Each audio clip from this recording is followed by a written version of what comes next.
And we're back with Truth Unrestricted, the podcast that is creating and interpreting the language of the disinformation age. I'm back again today with my friend Patrick. How you doing, Patrick? Good, Spencer. How you doing? Good. Good. Patrick is the person that I have played the most games of chess against. I think that's the same for you, for me with you. Yeah, no other single person has played more games of chess against me than Patrick. That's some good Another chess odd little history. factoid. Yeah. We're not talking about chess today, though. We're talking about Superman, the concept of Superman. hmm But before I start, I want to mention that any comments, questions, complaints, concerns about anything that you hear on this podcast, you can send that email to truthunrestricted@gmail.com. And also, before I forget, special thank you to Jeff Powell for the intro and outro music for this podcast that he handcrafted with his very hands and various guitars. So, Nice. talking about Superman, the concept today. So, this is just two aspects of the concept of Superman. But the first of those, and they're not related, by the way, not in any way related. The first of those is sort of like a tale of three Supermans. Okay. So, um, Superman was first developed as a character, was first developed in the 1930s in the United States of America by two young Jewish men, uh, Joel Shuster and Jerry Siegel, I believe were their names off the top of my head. Pretty sure that's right. Um, they had a couple of goes at making the character and making it a thing that was going to be for sale to audiences, and it took them several years. They started in 1933-ish, and they ended, and I think they published finally in 1938 was the first year that there was a Superman that was on the page for sale in a comic book store or whatever. So there were some other things going on in the world in the 1930s that was catching a lot of attention. A time of the planet that we look back to because there are a lot of things happening in the world now that seem to be happening in a similar fashion. So we harken back to that time. And a lot of people talk a lot about the things that were going on and different ways things that relate. And there is a tie-in with Superman to all of that stuff. These were two young Jewish men who were making this character in the 1930s. hmm Okay. I don't know how much more on the nose I want to put that, but obviously there is hmm a connection here to Hitler, as many things connected to Hitler in the 1930s. Um, but to tell the tale of three Supermen, it actually relates to a guy named Friedrich Nietzsche. Probably heard of him too, right? The philosopher. German philosopher Yeah. Friedrich Nietzsche in 1883.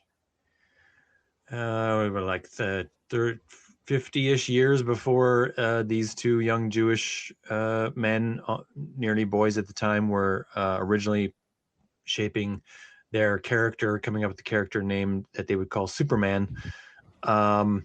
Friedrich Nietzsche wrote several sort of, I think they're labeled books. I don't know how long they really are. I didn't read them. I don't even know their names. But in them, he wrote about a fictional character archetype called an Ubermensch. Hmm. This is the thing that he called it. And for his perspective, so this is one of the Supermen, is his Nietzsche's Ubermensch. Nietzsche's Ubermensch was a character concept that was probably the touchstone in our English speaking history that most closely represents it is probably the main characters in Ayn Rand's novels. Never read any of her stuff. Never read. Oh, that's interesting. Okay, so Ayn Rand wrote novels. She had a philosophy of individual pursuits of greatness that were underpinned by a belief that selfishness itself was a moral good that everyone individually should pursue, and that that's generally speaking, she used many more words than that to describe the concept. Okay. In her main novel, which was Atlas Shrugged, I think the main character at the end of the book has a single speech that lasts something like 80 some odd pages. Yeah, so she was wordy, much more wordy than I am with this, but she was influenced by Nietzsche's Übermensch idea. Nietzsche's Übermensch was a person. To him, it was a man, but it doesn't need to be a man, just that he lived in a world in which only men never succeeded at things. So to him, it was a man who put all of morality behind him, all of the good versus evil stuff. He just took the whole thing, crumbled in a ball, put it aside, and then moved to a higher plane after that. And a lot of Nietzsche's sort of sets of beliefs about this were about the greatness of atheism, how God is a concept that holds us back and sets us into many paradigms about good versus evil, and that leads to a lot of this class warfare that was also being talked about by Karl Marx at the time, and the time shortly before that. And to him, it was all a thing we could put behind us if we went through the evolution, the philosophical evolution that he saw forming and possible through his Übermensch idea. Übermensch, so the German word Uber, it literally translates to over, but usually over in a sense, not like physically over, but like placed above or higher or superior in some way, right? Übermensch, the superior man. And to him, it was all philosophical. There was nothing about war or strength or genealogical greatness, eugenics. Nothing of that was a part of it. Any person could become an Übermensch if they followed the philosophical concept to put behind all the, vagaries of good versus evil and all that stuff, and move to this higher plane. Generally speaking, I'm drastically reducing a lot of his words down to very few here, but sure. This was one of the sort of the first idea of a superior man, this thing. And this idea greatly impacted many parts of the world. I mean, obviously many, many decades later, in the I believe she was writing in the 1930s and 40s, this influenced Ayn Rand many decades later. And it also influenced a guy named Adolf Hitler, who directly took, who he read actual Nietzsche in the actual German, and he took those ideas and he changed them, warped them into a new idea. So he took the idea of an Übermensch, and he discarded this idea of good versus evil and all this stuff. And he took the idea of class, as it was in Nietzsche's idea of class. People who were born to a higher level of class were resented by those of the lower class, and that when you got to people of the lower class moving to a sort of a greater level of influence, they were able to warp some parts of the attach different valuations to the things that would make you superior, like not superior, but like this higher class. So like richness and driving people to produce more and all the rest of it. And they were they became the many numbered sheep who overcame the wolves of the situation. And I mean, I'm also paraphrasing a lot from Nietzsche, but this was generally what he said. This became, in Hitler's view, the idea that the Germans were the Übermensch. So this is obviously not what Nietzsche said, but this is what he interpreted from it. The German people were the Übermensch already. They just were, because of their genealogical greatness, and that the smaller people of the world were the Jewish people, who were attempting to say that everyone else should be equal and all this stuff, and the Marxist ideas that were so powerful about the people, the people not making very much money should have a greater share of the wealth and all that stuff. That was this idea that the uh, ordinary, that the Jewish people were infecting the world with these negative moral valuations, so that they could overcome the Übermensch, Hitler's superior people. And this is a taken directly from Nietzsche and then warped and twisted and turned around, so that he adds in the eugenics factors, and he does a lot of this stuff. And a lot of this is in Mein Kampf, which was, what was the publication date of Mein Kampf? 1929 ish. But many people who were translating Nietzsche were, as of the early 1900s, translating Nietzsche into English, were directly translating the word Übermensch into Superman, like superior man, and just slurring it into one single word, Superman. And this was sort of, in English language, this was synonymous with Nietzsche's idea of Übermensch. Among people who discussed this wasn't everyday dinner conversation for most people, right?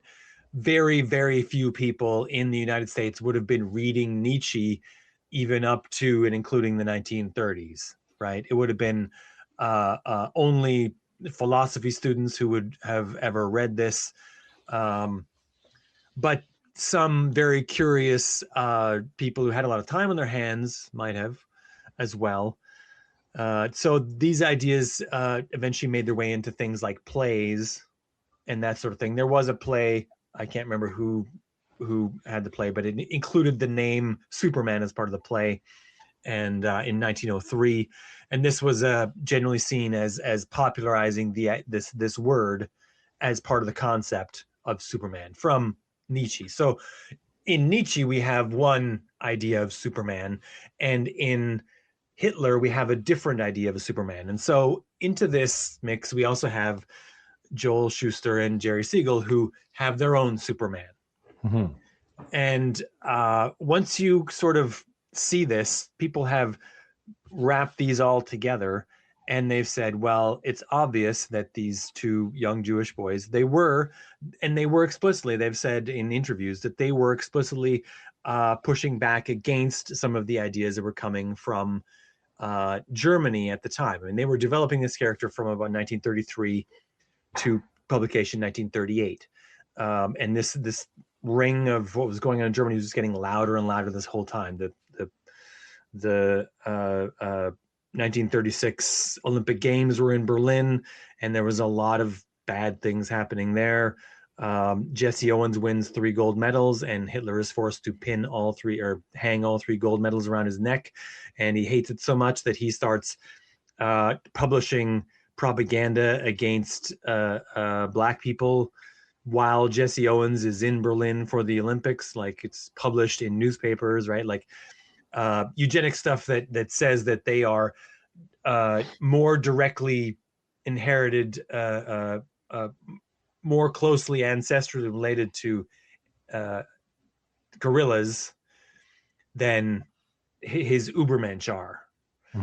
That was, I mean, that was a thing that Jesse Owens saw in the newspaper when he was in Germany for the Olympics. Like, the picture of him and a gorilla, and with the supposedly some scientific looking things that are meant to point out differences or similarities or whatever.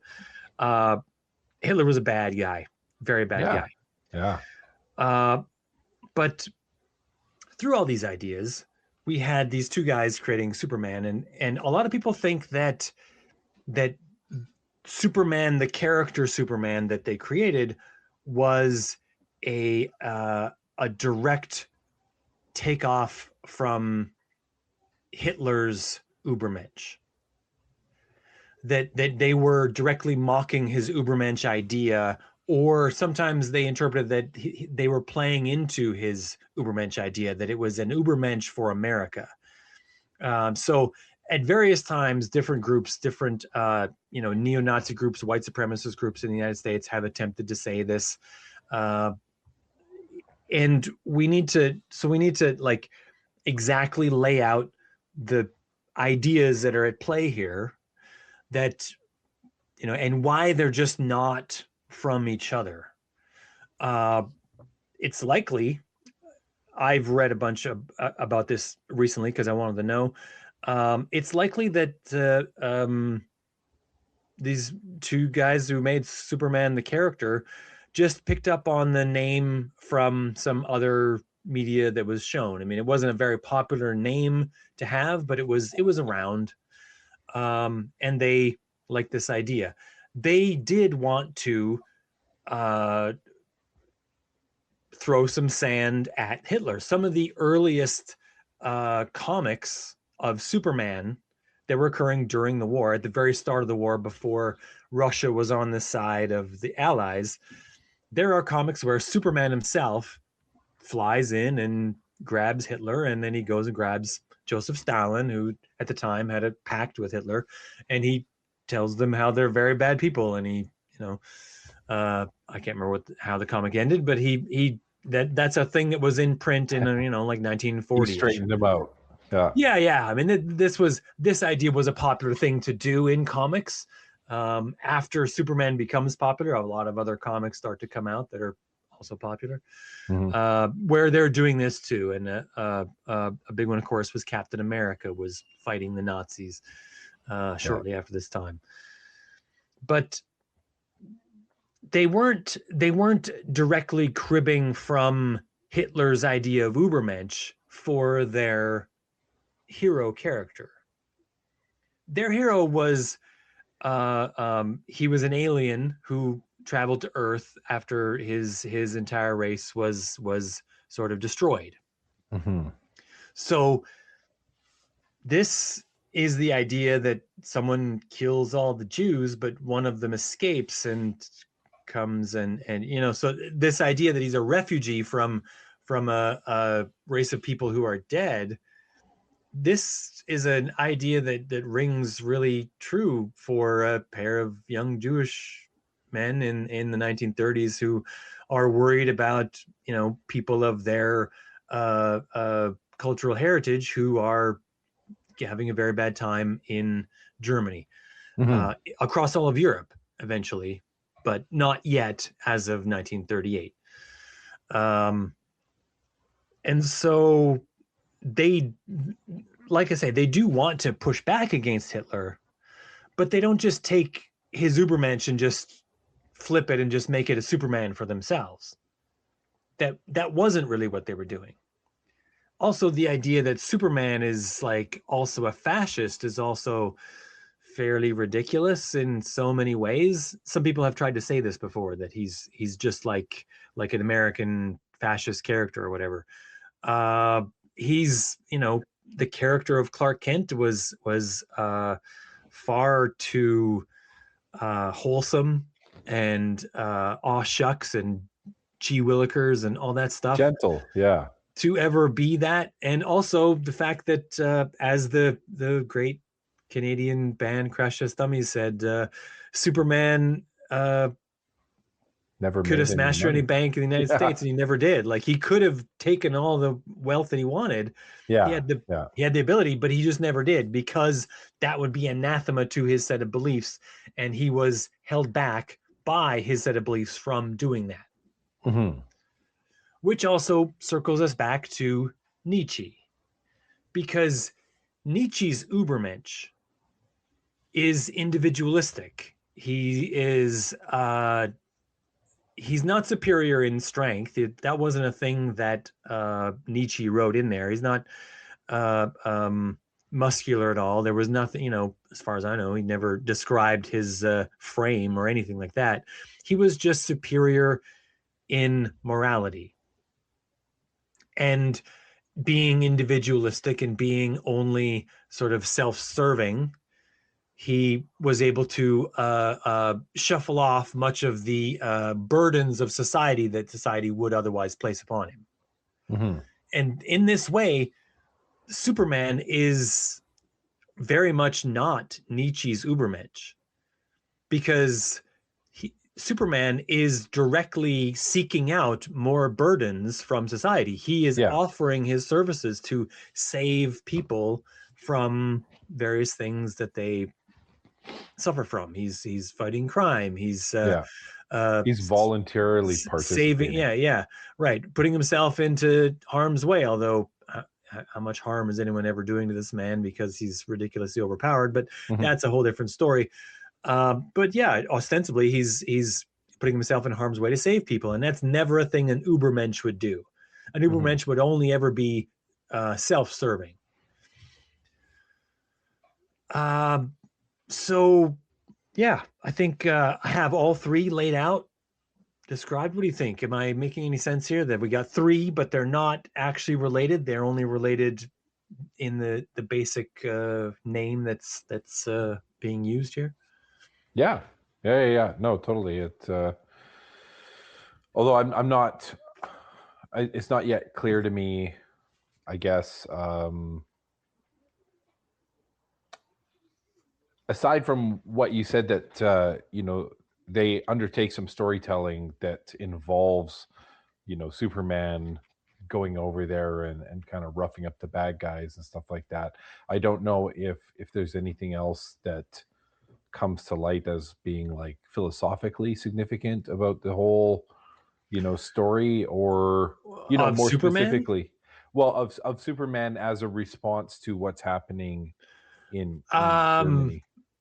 Well, he was meant to be like, at no point in the comics do they ever mention anyone being Jewish. That's got to be a conscious choice of, maybe someone said, a Jewish superhero is never going to fly. But in many other ways, aside from the fact that he's got extra powers or whatever, he is a lot like the Jews in that he's running from a land that was destroyed, right? This has sort of been the story of the Jewish people since Moses.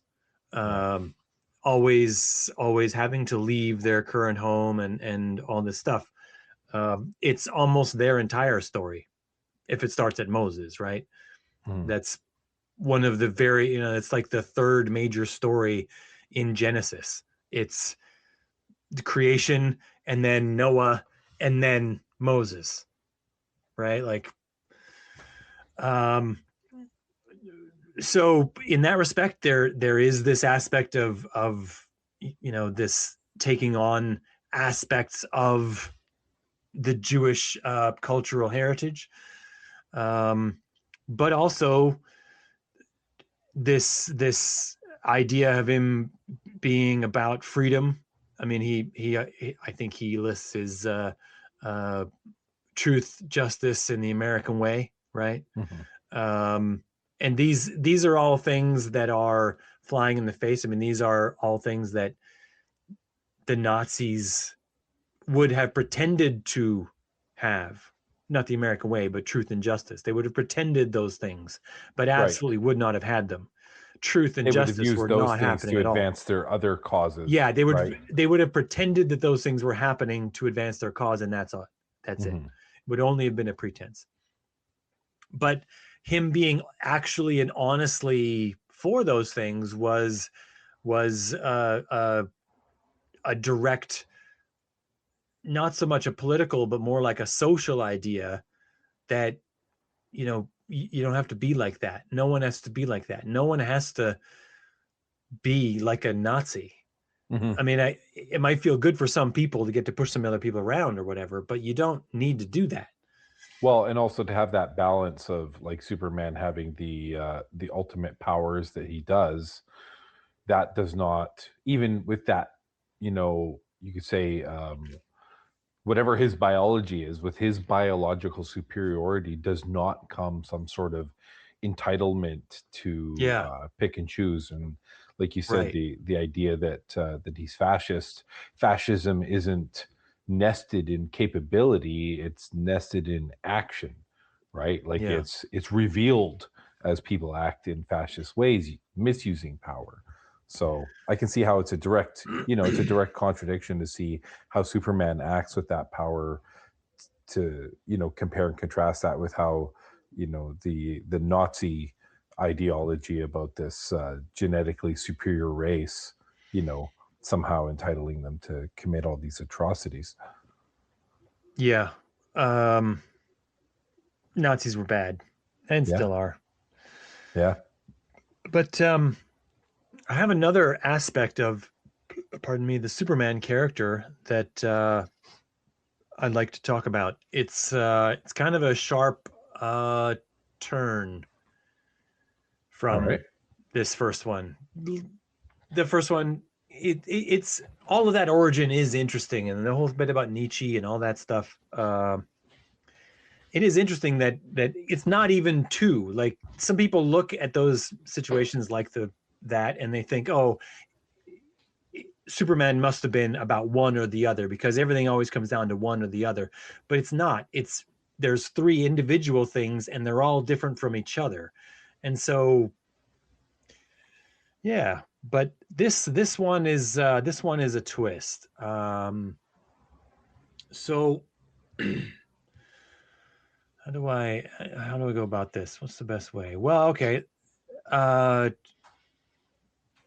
this movie, this I mean, I said we're talking about just the character, but if we're referencing a movie, I want to reference the 1978 Superman movie. Did you watch it? Yeah, yeah. What did you think of it? Did it hold up? It was this nostalgic walk in the park, that's for sure. There was Right. you Well, could tell there's that they were really enjoying the special effects that Hollywood was unlocking around that time. I mean, there's some effects that you can see through now that are more on the nose, right?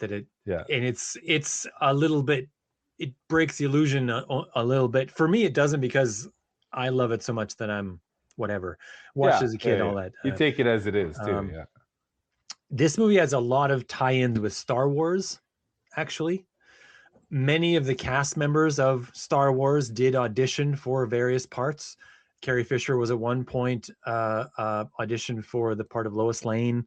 Harrison Ford did audition for the part of Clark Kent. Hmm. George Lucas was considered as a director for Superman movie, but he opted to not do that so that he could do Star Wars. Oh yeah. They were filming at the same time, actually, and this movie took 2 years to film, whereas the Star Wars movie only took like 1 year to film. Hmm. So this came out the year after Star Wars rather than the same year as Star Wars. Um, but a lot has been made of the secret identity factor of Superman Mm-hmm. and how it's really not much of a secret identity. He's just wearing glasses, right? In a way, yeah. Yeah. So this movie, in this movie, I mean, Christopher Reeve got paid $250,000 to make both this one and the second movie Oh because really? they were being filmed at the same time. That was one reason why it took so long. Hmm. They were both planned together and they're getting filmed at the same time. So he got paid for both movies. Grand total $250,000. Hmm. That's a lot back then? That was not even all that much. Like No. he is the movie. Like he is, Mm-hmm. except that there was another guy, Marlon Brando, who insisted on getting paid way more and getting first billing and all that stuff and whatever. Wow. In my opinion, they didn't need Marlon Brando. They could have had anyone, whatever. Yeah. But they Yeah. got him and paid him way too much, and then didn't pay him what they promised him, and then he sued them, and it was this whole thing. Wow. It led to all kinds of problems. But Christopher Reeve did a lot of things in this movie to make the identity more solid. Like it was his acting. So some people credit him with being the one to come up with the idea to wear glasses. I actually thought that for a very long time, but it's actually not true. I looked this up. There's a lot of older Superman comics in which Clark Kent is wearing glasses, while of course Superman would never wear glasses. But Christopher Reeve did several things for this film that make it seem more believable that this would work. So, first of all, he's always slouched when he's Clark Kent. He always hunches a little bit and slouches a little bit. Yeah. He parts his hair on the opposite side when he's Clark Kent as he does when he's Superman. Very subtle. Yeah. But of course, the Superman also has got that little swirl that stands out. It's kind of another little sign that, you know, it looks different. It's visually different. Yeah. Cheeky little lock of hair. Yeah, yeah. And when you can move that fast, I guess you can just do your hair whatever anytime you like. And so a lot of people would look at it on the face. Some comedians have even tried to say, you know, he's only got glasses. Everyone should see through this. Lois Lane should see through this. She works with him every day. And then she looks into his face and she should see that he's the same person. But that aspect is actually what I want to get to here, which is that Lois Lane is not all that into Clark Kent, is she? No, not really. I mean, in this film, he kind of makes wants to go on a date with her, Clark Kent. I mean, he is also Superman, so, you know, it's a little weird. But if he wasn't Superman, he was just Clark Kent. He's just a guy that she works with who's never gonna get with her. She's just not into him. Yeah. And he's asking, you know, he's a nice guy. Yeah. He's a nice guy. Yeah. But you know who she is into? Spoiler alert. Superman. She's into Superman. Yeah. Yeah. So she doesn't really like Clark Kent much. She really likes Superman. Yeah. What's the difference between Clark Kent and Superman? Well, besides their mannerisms? Or besides I mean, they might I mean, Clark Kent slouches more than Superman, right? Superman holds his chest when up. Superman is just being Superman, you know, he's got a very kind of charming confidence, right? Like he's got kind of like a little smirk and a little light in his eye, and that's a good one. He's able to be himself. If you can fly and you're impervious to bullets and all that stuff, it's easy to be confident in that situation. You can lift entire buildings, maybe. I don't even know what the limit of Superman's strength is. He's just incredibly strong. It's easy to be confident when you're when you have those physical properties. So confidence definitely is a factor. But they look really similar. Sure. Yeah, sure. They look really similar. Do you know why? Same guy. Because they're the same guy. They're the same guy, man. They're the same guy. By the way, another note here that's interesting is that in 1978, what Superman looks like was considered to be peak male human form. Like the absolute best a human male could look, essentially. Like Charlton Heston in Planet of the Apes was out 10 years before this, whatever. This is more or less identical to what Charlton Heston looked like in that movie. Michael Douglas's dad, Kirk Douglas, was in Spartacus. This is more or less identically his build also in that movie. This was, in Hollywood, the ideal human male form. Was not the Also worth noting that this is just before a guy named Arnold Schwarzenegger began appearing in films. Mm-hmm. And he changed the aesthetic for what people should consider a peak human male form to be, which after he showed up should absolutely be bulging biceps, much more round shoulders, Yeah. very, very large pectorals, like just all that Human stuff, right? balloon animal. Yeah. Yes, yes, human balloon animal, yeah. But before that, it wasn't that at all. It was this, which to some viewers now, I think, looking back, if they didn't kind of live through that time or whatever, it does feel a little weird. Why does anyone consider this to be a Superman? But You mean to besides them the at that flying and time, laser eyes and stuff? Yeah. well, yeah, yeah, but like, it looks all right, right? But Yeah. he's not, um, but that's a part of the way the Overton window is moving here, and times change, and but yeah, in that time he was just as delicious as any of the who were the people in Avengers, Hemsworth, any of the Hemsworth brothers, right? And like he was considered to be peak form, Mm-hmm. right? Yeah. But he has the same general shape as Clark Kent. Clark Kent, Well, it's a difference in costume, though. I mean, when you're wearing tights, it accentuates, well, your yeah, musculature as versus the business suit. sure. He's Superman himself's got to be a little more objectified than Clark Kent is being, yeah, for Yeah. sure. But essentially the same form. And in fact, many people have said that they like men in suits, but Clark Kent's in a suit, and she's just not that into him. Well, he's hunting.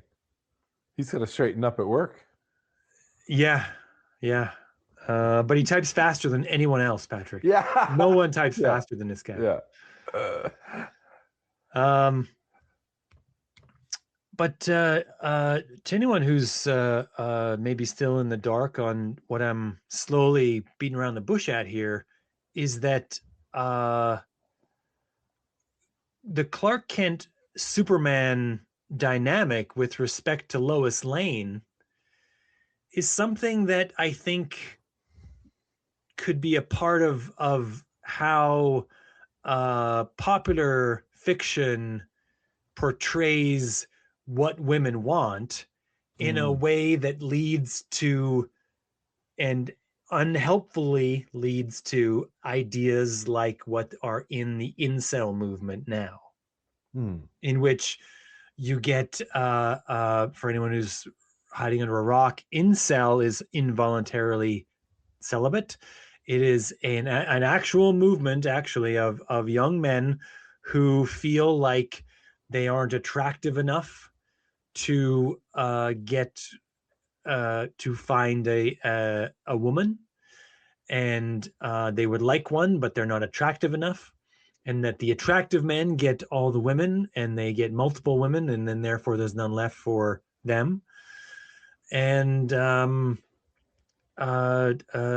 yeah, ideas like this one, where you have, I mean, they weren't, the makers of this whole thing were not trying to say anything particularly about men or women or feminism or any of this other stuff, really, when they made this dynamic between Clark Kent and Superman and Lois Lane.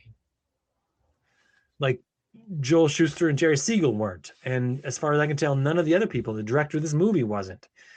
It's just how these characters come together. And it's mm. sort of, in the way, they just sort of said makes sense in a lot of ways. If you had a choice between Clark Kent and Superman, well, it seems like you should choose Superman, right? Although Clark Kent does have a job, and Superman doesn't appear to have a job that pays any money. So that's a thing you might want to think about.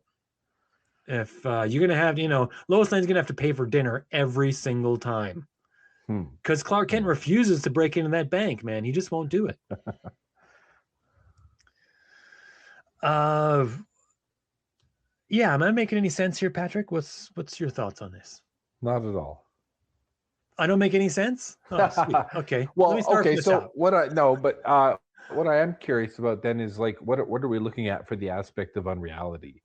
How is this? Well, incel is a form of unreality. It's a reality denying ideology. It's Okay. not as specifically reality denying as like flat Earth Hmm. or anti-vax, but these are young men who are uh, um, in a place of their lives where they are insisting that something is true that just isn't, and it's ideologically based, and it's a very dangerous set of beliefs. There have been several young men, including one in Canada, that have done acts of violence Hmm. about this. Some of them murders, um, It's and hard for me to wrap my head around what the idea of calling them a movement is. Like well, I it's can definitely see that there's community. I can see that there's like a commiserating, that's right? how Like, movements sit, though, right? They're but a sequence of movement kind of also has to propose some change, doesn't it? well, I don't think we want any of the changes that are proposed by the incel movement. Are there Um, proposed changes? Do they like what they assigned marriage they or uh I mean, aside from a lot of angst and violence, uh you know, they would support, they tend to follow along with a lot of the ideas that come from a lot of also unhelpful male influencers like Andrew Tate and Mhm, uh uh can't think of any others off the top of my head right now, but Andrew Tate's probably the biggest one, mhm, who have a very misogynistic view of the world and the dynamic between men and women, and that the idea is that you just have to exert your superiority over the women. Essentially, mm, is the general concept. Um, that you have to take what you want, sort of thing, which is leading to some very bad stuff. Um, they would also, although I don't have a lot of knowledge about this, but I bet you they would nod along strongly with a lot of the ideas that come from uh, um, people in the uh, movements like the quiverful movement that has the idea of trad wives, where wives are sort of subservient to their husbands and there to make as many babies as possible, and they're going to live a traditional lifestyle and all this stuff, because that would lead to more of these pairings. This would get rid of the idea that the attractive men are having, more than their fair share of the women involved. All of that is bad. All that is bad. mhm. We did all this work so that women could have a greater number of choices, and a set of ideas that would set that back, I think, is one that we don't want to go along with. I don't think we should No, do fair enough. Yeah. that. But those are all ideas that would come from that. Um, there's a lot of anecdotal stuff related to this, from things like teachers and what they experience from like their male students versus their the the uh, the girl students, about how they'll get treated, or that sort of thing. It's not something that's like pervasive across all of society. I mean, there's every young man has lots of influences, right? They have their Mhm. parents, they have other people in their communities, they have um, I don't know, other TV shows and whatnot. But they also have these online influencers who are definitely trying to push as many people into their follower column as they can, and in some cases, buying supplements or whatever, or uh, Coaching groups and shit like coaching that. groups that teach you how to pick up women or whatever. Yeah. Um, all that stuff is terrible. It's a whole lot of terrible. But this to me is a reminder that some of the ideas that are used to justify beliefs like the incel movement are available in our popular culture Hmm. by, I don't want to call Superman sloppy writing, but in the aspect of the relationships between Clark Kent, Lois Lane, and Superman, it is definitely one-dimensional writing, mostly because that's not their focus.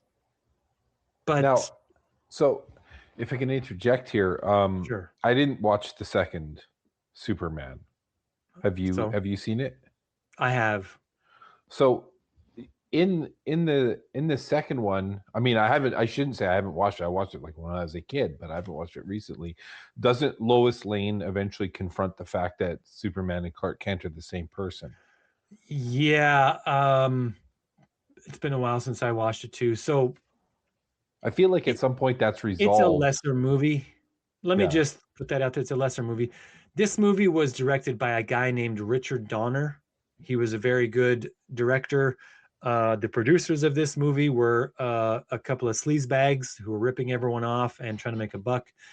And they got into many disagreements with Richard Donner during the making of this movie. Well, what would have been the making of this and the next movie, but they made this one, and then that was the moment where everything broke down, and he was about 2/3 ish of the scenes from the second movie were already shot, and then he quit. So another guy took over, a guy named Richard Lester, who was Hmm. involved in some portions of the production of this movie, but wasn't a main force. But when he took over, he reshot all the footage that the previous director had shot. And he added all kinds of additional things in there, like all kinds of zany ideas. He was a guy that liked zany things. So as Hmm. much as this movie had a couple of zany ideas that was, you know, not not all that great. Like I love this movie, but I don't really like that he, turns the earth backward a day or whatever it is Yeah. to turn time back. Like that's a zany idea, you know what I mean? Yeah. Oh yeah. Uh Whatever. I don't know. Doesn't matter. The rest of the movie's great. Uh, But there were a lot more of those in the next two movies. He directed both of them, parts 2 and 3, hmm. and a lot more sight gags, a lot more slapstick stuff. It was that really dragged down both those movies, and they're just lesser movies because of it. I'd rather just not talk about them. Christopher Reeve is in them, and he's great. And Margot Kidder, the great Margot Kidder, was Lois Lane also in. Well, she wasn't in the third movie, but she was Lois Lane in the second movie, for sure. I Mhm. believe she did, in the context of that film, uh, learn or discover who the nature of the dual identity of Clark Kent and Superman. But as part of his zany ideas, at the end of the movie, uh, Superman hypnotizes her into forgetting that she knows what his true identity is, and this works. Hmm. Yeah, it's just like a time when we thought hypnosis was like something you could do to like mind control people or something. Yeah. It was, Yeah. yeah. Wave your um fingers in someone's eyes. yeah, that was pretty much, yeah. And I was like, I remember I had a couple of old Superman comics, and hypnosis was also used in a couple of those in a way that were just kind of like, okay, Yeah. whatever. um It's the MacGuffin that moves the plot along. yeah, sometimes not even needed, right? Like I Yeah. remember distinctly there was a comic where Superman was in the middle. He's not just a reporter anymore. At this point, he's a television broadcaster, and he's so he's essentially like the Peter Mansbridge, right? He's on the television and he's reading the news or whatever, and there's a crime happening or whatever. So he has to go solve the situation.